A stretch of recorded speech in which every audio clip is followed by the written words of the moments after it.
Olá! Hoje a gente vai desvendar o sistema de classificação de convulsões. Sabe, pode parecer um assunto super técnico, mas o jeito que uma crise é classificada, nossa, muda absolutamente tudo na hora de tratar. Entender essa estrutura é a chave para a gente decifrar o que está acontecendo lá dentro do cérebro. E aqui está o ponto de partida. Uma vez que foi confirmado que o evento era mesmo uma convulsão, qual é a etapa mais crítica? É descobrir de que tipo ela é. Porque, como a gente vai ver, nem toda convulsão é criada da mesma forma. Longe disso. E tudo começa com um princípio bem simples. Onde no cérebro a crise começou? Essa origem é o que vai definir todo o resto da história. Essa divisão fundamental aparece de duas maneiras bem diferentes. Pensa assim, uma convulsão focal é como se fosse uma única faísca, sabe? Começa num cantinho do cérebro. Já generalizada é tipo uma fiação com defeito que faz todas as luzes da casa piscarem ao mesmo tempo. A origem realmente define tudo.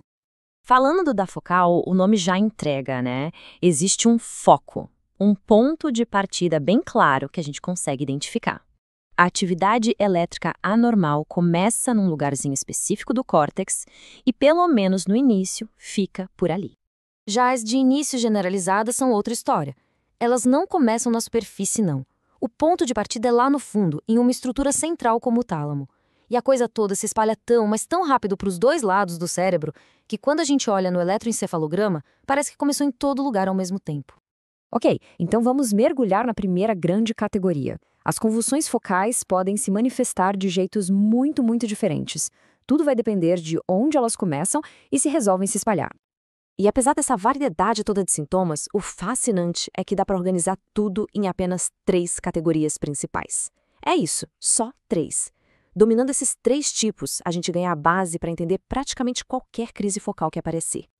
Então, as 3 categorias são a focal com consciência preservada, em que a pessoa fica totalmente ciente, a focal com consciência alterada, que já envolve confusão ou perda de contato com a realidade, e aquela que começa a focal, mas evolui para tônico-clônica bilateral, ou seja, começa num ponto e depois se generaliza.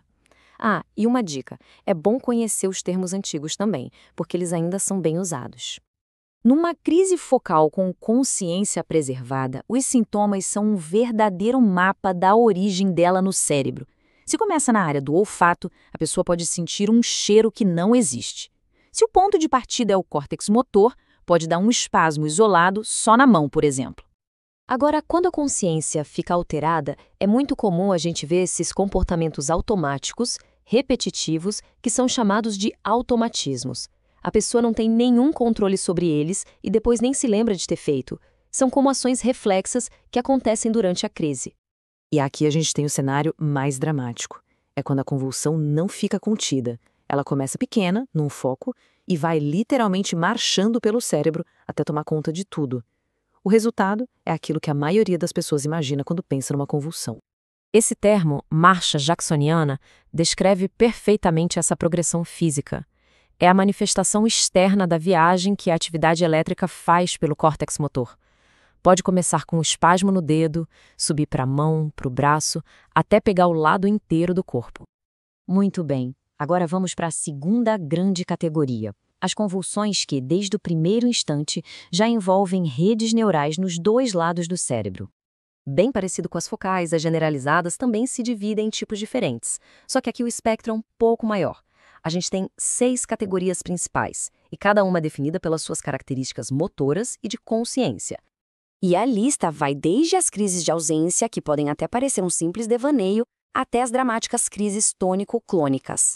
O interessante é que o nome de cada uma já descreve direitinho o que acontece com os músculos do corpo durante o evento. As crises de ausência são bem interessantes. Elas são muito breves, às vezes duram só alguns segundos. A pessoa simplesmente se desliga e depois volta, sem nem perceber o que aconteceu. E o padrão do eletroencefalograma é tão característico que é um sinal diagnóstico clássico. Aqui o ponto crucial é o perigo. Nas crises atônicas, a pessoa perde todo o tônus muscular de uma vez. É como se os fios de uma marionete fossem cortados de repente. A queda é súbita e pode causar ferimentos graves. Por isso, muitas crianças com esse tipo de crise precisam usar capacetes de proteção. Essa é uma distinção super importante que às vezes confunde. As duas terminam no mesmo tipo de convulsão, mas a origem é diferente. A primária já começa generalizada sem nenhum aviso. Já a secundária, como a gente viu, começa com um sintoma focal, uma aura, antes de se espalhar. A presença ou a ausência dessa aura é a grande pista. Então, por que a gente passou esse tempo todo detalhando essas categorias? Porque essa classificação não é só um exercício acadêmico para enfeitar livro. Ela tem implicações diretas e muito práticas. Exatamente.